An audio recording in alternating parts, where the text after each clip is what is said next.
Boa tarde, pessoal. Meu nome é Ednei Mesquita. Vocês estão aqui no Cortes Espíritas Oficial. Estou aqui em Niterói, Rio de Janeiro. Quem quiser falar o estado qual se encontra, fique à vontade. Vocês sabem, a maioria sabe que eu sou psicanalista. Aliás, trabalhamos com valor social. Quem estiver interessado, quem estiver precisando de ajuda psicológica, a APS, Atendimento Psicanalítico Social e Online, trabalha com preço social. Somos um grupo de psicólogos e psicanalistas que trabalham com valor social. O telefone está aqui no meu perfil, o WhatsApp está aqui no meu perfil. Vamos falar de espiritismo. Então, eu vou pegar o que a Isabela falou aí, perder o padrasto, né? A gente não perde, na verdade, a gente se separa momentaneamente daquele que desencarnou. Ninguém perde ninguém. Mesmo porque um dia nós estaremos juntos novamente. Ao pessoal de Brasília, de São Paulo, sejam bem-vindos. Como eu disse, eu estou aqui em Niterói, Rio de Janeiro. Então, Isabela, pode ter certeza que um dia vocês estarão juntos novamente. Aqueles que se amam se reencontram, né? Na verdade, aqueles que se odeiam reencarnam juntos, costumam reencarnar juntos também, né? Então, isso justifica, faz com que a gente que a gente possa entender muitas famílias que têm uma animosidade muito grande entre os seus membros, né? São pessoas, são desafetos que voltaram para tentar consertar. Faça a sua parte também, Isabela. Faça oração. Gente, nós mesmos podemos fazer oração, né? Qual a diferença do espiritismo para outras religiões? Por exemplo, catolicismo. Você vai lá e paga uma missa, ou solicita uma missa para o desencarnado. No espiritismo, nós sabemos que isso não é necessário. Você pode, no conforto do seu lar, na sua intimidade, orar por aquele que desencarnou. Seja um ente querido, um amigo, e as suas vibrações vão chegar até ele, tá? Então, esse é o diferencial. Quando é acidente, geralmente, como fica o desencarnado? Boa pergunta, Isabela. Quando é uma morte violenta, os espíritos costumam dizer, gente, eu estou citando Kardec aqui, né? O Livro dos Espíritos, o Evangelho segundo o Espiritismo.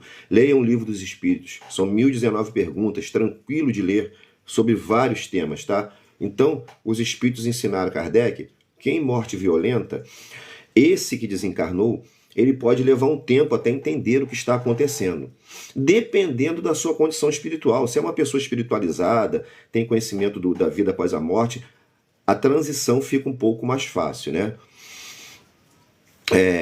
Então é isso, gente, tá? Oração você mesmo pode fazer. Morte violenta é um pouco mais complicado, pois o espírito pode não aceitar, o espírito pode não entender o que está acontecendo. Por isso a importância, obrigado pelos likes, por isso a importância do parente, doente, daquele parente que ficou aqui na Terra, né, está aqui ainda encarnado, fazer orações, conversar com esse desencarnado, explicar a esse desencarnado que está tudo bem, né? E é isso mesmo que eu estou falando, é você conversar com o seu ente, dizendo a ele que aqui está tudo bem. Porque imagina um pai de família que desencarna e deixa aqui mulher e filhos. A esposa, os filhos podem fazer essa conversa. Papai, aqui está tudo bem, nós vamos nos virar, mamãe está bem, ou a própria esposa, né, cônjuge, vai conversar com esse pai, com essa mãe que partiu, e aliviá-lo, dizer que está tudo bem. E a gente consegue mesmo, né, gente? A gente tem que viver, né? Com a dor, mas a gente vive. Então é importante esse feedback com o desencarnado. Não precisa pagar, não precisa ir à igreja, não precisa pagar alguém para fazer a sua prece, algum médium, nada disso. Você mesmo pode fazer. Tem grupo de oração? De orações? Tem. Então pode deixar o nome também no grupo de orações lá, né? Melhor ainda. Mas a gente não precisa ficar limitado a deixar o nome em um grupo de orações ou numa reunião mediúnica. Você mesmo em casa, mesmo porque você tem mais afinidade, você, né, está vibrando praticamente na mesma faixa de afinidade, de afeto, então a sua mensagem muito provavelmente vai chegar mais rápido para esse seu ente querido que já está no plano astral. A Isabela aqui, minha mãe está muito mal. Já é a segunda morte, perdi 2 padrastos, nossa, em menos de 2 anos. Muito provavelmente, pode ser uma aprovação, Isabela, para sua própria mãe também, né? Você vai perder 2 companheiros em 2 anos. Coisa complicada, né? Mas é normal, assim, quando que o luto, vamos falar dentro da psicanálise, quando que o luto chega a ser difícil, que a gente não chama hoje mais de patológico, luto difícil, é quando o luto passa de 2 anos, né? Passou de 2 anos, já deve procurar uma terapia para elaborar esse luto. Eu tenho uma companheira que está há 4 anos, da época da pandemia, com esse luto difícil. Então é necessário falar, é necessário procurar uma terapia, né? Então, se ela precisar, as portas da APS estão abertas. A terapia é online, essa que eu estou divulgando de valor social é online. Nós temos um trabalho presencial aqui em Niterói, mas não é mais social, né? Porque pagamos aluguel, pagamos contas. Mas esse online é valor social. Então é isso. Espírita também procura terapia, tá? Espírita também procura terapia de luto. Por incrível que pareça, só tem um não espírita fazendo terapia de luto. O restante dos que já passaram por mim e dos que estão fazendo terapia de luto são espíritas, tá? Então o espírita também precisa elaborar o seu luto, precisa viver o seu luto, tá? Então, passou de 2 anos, já começa a ficar preocupado, né? Porque em 2 anos a pessoa já deveria estar, pelo menos, tocando a sua vida, deveria estar recuperada, quem sabe namorando de novo, ou fazendo outras atividades. É isso, gente. Espiritismo é uma doutrina que liberta. Cuidado, muito cuidado com esses vídeos que só falam em umbral, né? Pegaram essa coisa de umbral e se tornaram um inferno, né? Então cuidado com isso. O Espiritismo é uma religião que liberta, né? Então, por isso a minha ressalva do filme Nosso Lar. Aborda muito a questão do umbral, aquela coisa do medo, parece uma pedagogia do medo, parece o catolicismo antigo, né? Aquela coisa de inferno, né? Vamos pegar a parte boa de Nosso Lar, que quase não se fala, né? Quando André Luiz se divertia no plano astral. André Luiz vai a um show de música no plano astral. Está lá no livro Nosso Lar, mas ninguém fala disso. É uma espécie de Rock in Rio no astral. É isso mesmo, é um palco central, que o André Luiz informa que existe um palco central com música clássica e em volta desse palco central, outros palcos que tocam músicas regionais. Olha isso. Música regional é samba, é frevo, é choro, não é isso? Então, e ninguém fala disso. Isso está lá em Nosso Lar, né? O palco principal e o Sunset, é quase um Rock in Rio, né? Estou brincando aqui nesse sentido de Rock in Rio, mas vocês entenderam. Não se fala nisso, aí fica mostrando umbral, colocando medo nas pessoas, né? Então a gente tem que ter muito cuidado, porque a doutrina espírita é uma doutrina para libertar a pessoa, para libertar e não tornar preso a uma doutrina, a uma fé que mete medo, né? Então é por isso que é bom de estudar Kardec, né, gente? As obras de Kardec são fundamentais. André Luiz, na verdade, ele fica 8 anos. O que é umbral? Vamos lá. Umbral. Umbral é isso aqui, gente. Desencarnou, você está no umbral. Umbral é aqui na crosta. O sujeito que desencarna e fica vagando pela casa, não se liberta dos parentes, ele está no umbral. Esse é umbral. Se você vê um espírito no sofá da sua casa, seu paizinho, por exemplo, que desencarnou, mas continua ali na casa, ele está no umbral.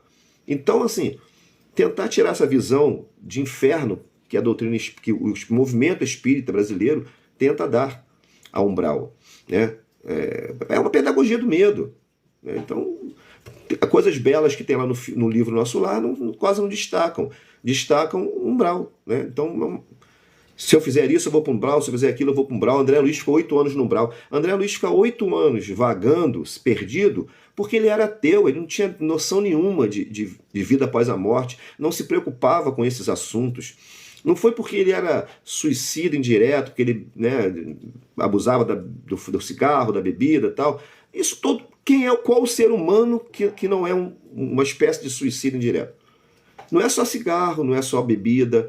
É o lanche do McDonald's que você come em excesso. Tem até uma pesquisa.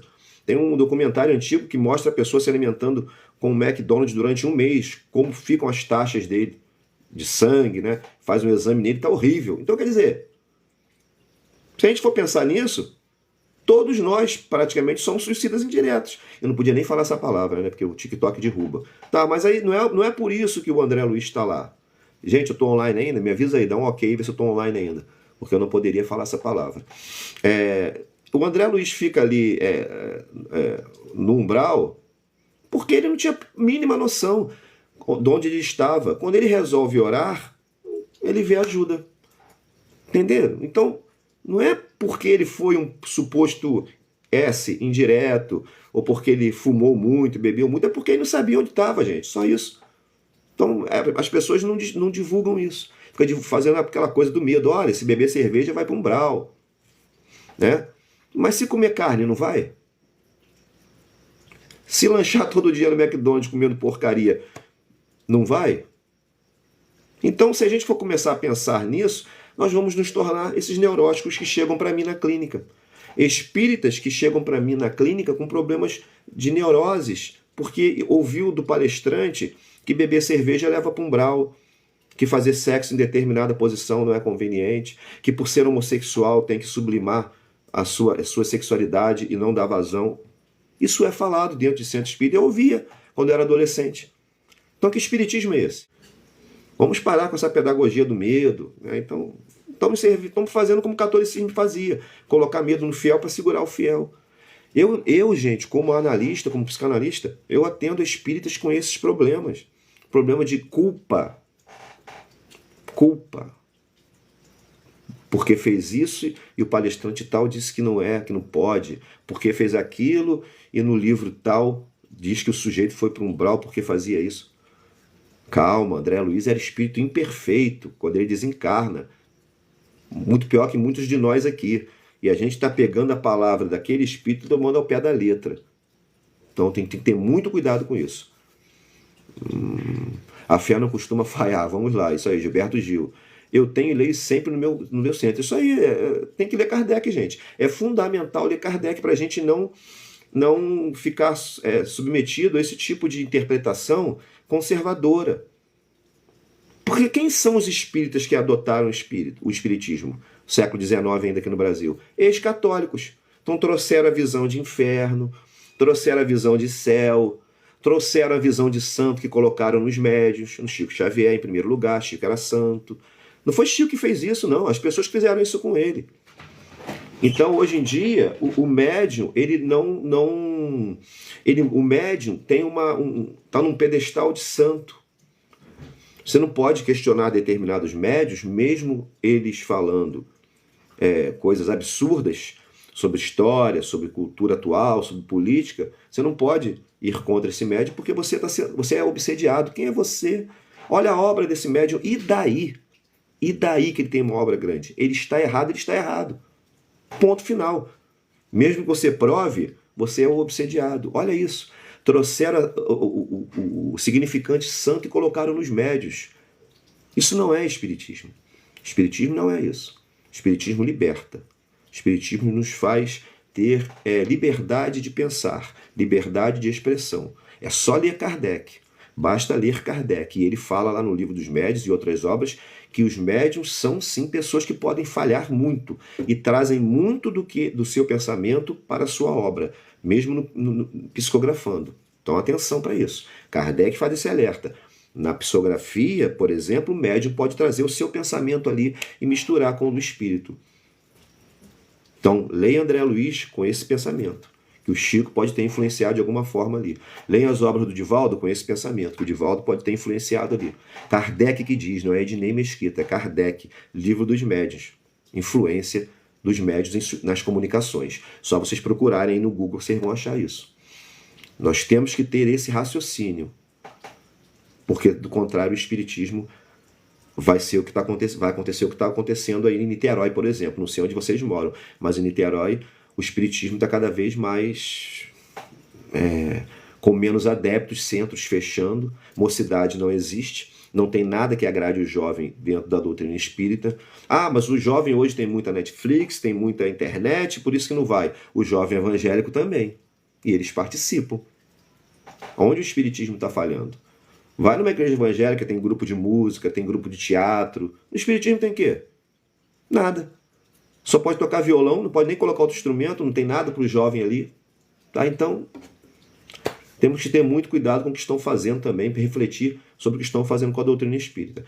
Gente, se vocês não têm mais dúvidas, nós vamos encerrar essa live.